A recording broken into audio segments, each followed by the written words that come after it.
नमस्कार मित्रांनो, मी आपणासाठी एक महत्त्वपूर्ण शासन निर्णयाचे स्पष्टीकरण करत आहे. तर चला स्पष्टीकरण करूया. तोपर्यंत आपला पेन्शन धारकांसाठी गुड न्यूज. पेन्शन 20% वाढणार. वित्त विभागाचा जी.आर. मोठी बातमी. दिनांक 26 जुलै 2024. तर मित्रांनो, टायटल आहे पेन्शन धारकांसाठी गुड न्यूज. त्यांचे पेन्शन 20% वाढणार. वित्त विभागाचा शासन निर्णय निर्गमित. जाणून घ्या सविस्तर माहिती. या संदर्भामध्ये आपण व्हिडिओचे स्पष्टीकरण करूया. नमस्कार मित्रांनो, आपले पुन्हा एकदा मनपूर्वक स्वागत. पेन्शन धारकांसाठी महत्त्वाची व आनंदाची बातमी. पेन्शन धारकांसाठी आणि कुटुंब वेतन धारकांसाठी पेन्शन मध्ये दरवर्षी 1% वाढ होणार अशी बातमी अनेक व्हिडिओच्या मार्फत, न्यूजच्या मार्फत, मागील बऱ्याच दिवसांमध्ये वर्तमानपत्राच्या मार्फत, YouTube चॅनल वरती अनेक माध्यमाच्या सहाय्याने आपल्याला पाहावयास मिळाली. पण त्या अनुषंगाने YouTubeच्या बऱ्याच कमेंट, बरेच प्रश्न प्राप्त होत होते, ज्यामध्ये खरंच पेन्शन धारकांचे दरवर्षी 1% पेन्शन वाढणार का, असा प्रश्न, मूलभूत प्रश्न होता. आणि त्या अनुषंगाने एका अत्यंत महत्त्वाच्या शासन निर्णयाच्या सोबत पेन्शन धारकांना 2 महत्त्वाचे कॅल्क्युलेटर व्हिडिओच्या माध्यमातून देणार आहेत.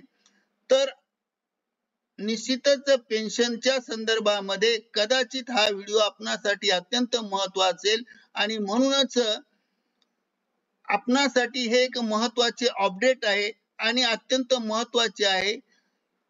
हे कोणतेही कॉल न करता आणि त्याचप्रमाणे हा व्हिडिओमध्ये कोणतीही माहिती नजर चुकीने न पाहता बारकाईने पहा आणि बारकाईने व्यवस्थित करा आणि निश्चित पहा. आयुष्यभर हा व्हिडिओ तुमच्या कल्याणासाठी आहे, तुमच्या माहितीसाठी आहे. कधीही व्हिडिओ बनवायचा कोणताही गरज पडणार नाही आणि कुठेही न्यूज जाण्याचे काम पडणार नाही.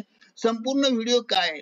मागील बऱ्याच दिवसापासून एक व्हिडिओ समोर आलेला होता. दरवर्षी पेन्शन धारकांच्या पेन्शन टक्क्यामध्ये वाढ होणार, परंतु सदरील तो शासन निर्णय राजस्थान सरकारने तेथील पेन्शन धारकांसाठी घेतला होता आणि ज्यामध्ये दरवर्षी जसजसे उत्पन्न वाढत जाईल, जसजसे वय वाढत जाईल, तसे उत्पन्न वाढते, तसे जसजसे वय वाढत जाईल तसतसा 1% वाढ होत जाईल, तशा प्रकारची माहिती होती.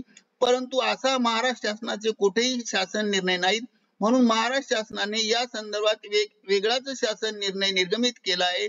महाराष्ट्र शासनाने निर्णय सुद्धा या वर्षी 16 जानेवारी 2024 ला निर्गमित केला आहे, ज्यामध्ये पेन्शन धारकांचे वय 80 वर्षाच्या पुढे गेल्यास पेन्शन धारकाला टप्प्याने दरवर्षी कशी वाढ मिळते हा सांगणारा व्हिडिओ आहे. आणि महाराष्ट्र शासनाच्या वित्त विभागाने हा शासन निर्णय निर्गमित केला आहे आणि या शासन निर्णयानुसार 80 वर्षापेक्षा जास्त वय असलेल्या पेन्शन धारकांना पेन्शनसाठी किती वाढ होणार आहे तर ते पाहणे महत्त्वाचे आहे. एखादा पेन्शन धारकाचे वय 80 ते 85 असेल तर त्यांच्या मूळ वेतनात 20% वाढ होणार आहे. जर एखाद्या पेन्शन धारकाचे वय 85 पेक्षा जास्त आणि 90 वर्षापर्यंत असेल अशा कर्मचाऱ्यांना 30% पेन्शन वाढ होणार आहे. आणि पेन्शन धारकाचे वय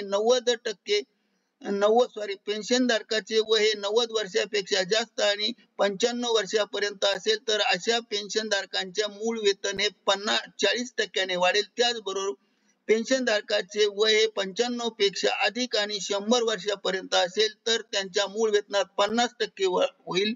आणि जर पेन्शन धारकाचे वय 100 वर्षापेक्षा जास्त असेल तर मूळ वेतनच्या 100% वाढ करण्यात येईल. आणि अशा प्रकारची हे महाराष्ट्र शासनाचा शासन निर्णय.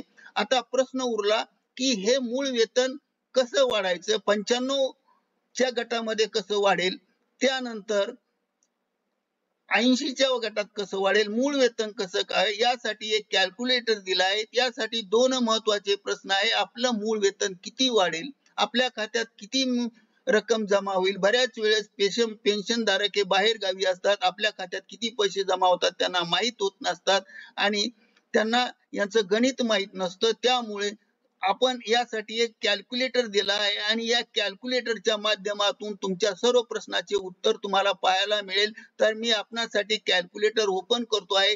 हे कॅल्क्युलेटर ओपन झाल्यानंतर असं स्क्रॉल करा. स्क्रॉल केल्यानंतर इथे बॉक्स दिसेल. या बॉक्स मध्ये सांगितलेले समजा खात्यात जमा होणारी एकूण रक्कम, तुमच्या खात्यात पेन्शनच्या पगाराच्या पासबुकामध्ये जमा होणारी रक्कम किती आहे? समजा 1000 आहे असं गृहीत धरा. 1000 आपण टाकली. सध्या मिळत असणारा तुम्हाला महागाई भत्ता 50% आहे. हा 50% टाकला तर त्यावेळेस तुम्हाला आपली मूळ वेतन येथे पाहायला मिळेल. तुमचं मूळ वेतन 676 रुपये होतं. आता आपण नंतरच्या स्क्रॉल करत हा शासन निर्णय पहा. या शासन निर्णयामध्ये पण तिन्ही टप्प्याची बाजू दाखवली आहे. त्यानंतर दुसरं कॅल्क्युलेटर पहा की या कॅल्क्युलेटर मध्ये तुमचं मूळ वेतन टाका. तुमचं मूळ वेतन समजा 600 रुपये आहेत असं समजा. तुमचं वय हे किती आहे हे लक्षात घ्या. तुमचं वय 80 ते 100 आहे. हे असं वय टाकलं. त्यानंतर तुम्हाला त्यावेळेस महागाई भत्ता 50% आहे हे इथं टाकला. त्याच्यानंतर तुमच्या वाढलेली पेन्शन ही 900 रुपये असेल आणि तुमच्या खात्यामध्ये 1350 जमा होईल. अशा प्रकारचं कॅल्क्युलेटर आपणासाठी हे दिलेलं आहे आणि हा शासन निर्णय दिलेला आहे आणि हा महत्वाचा शासन निर्णय असल्यामुळे या शासन निर्णयाच्या संदर्भात कॅल्क्युलेटर सहित आपण हे संपूर्ण स्पष्टीकरण केलं आहे. मित्रांनो, आवडल्यास लाईक, शेअर आणि सबस्क्राईब करायला विसरू नका. धन्यवाद.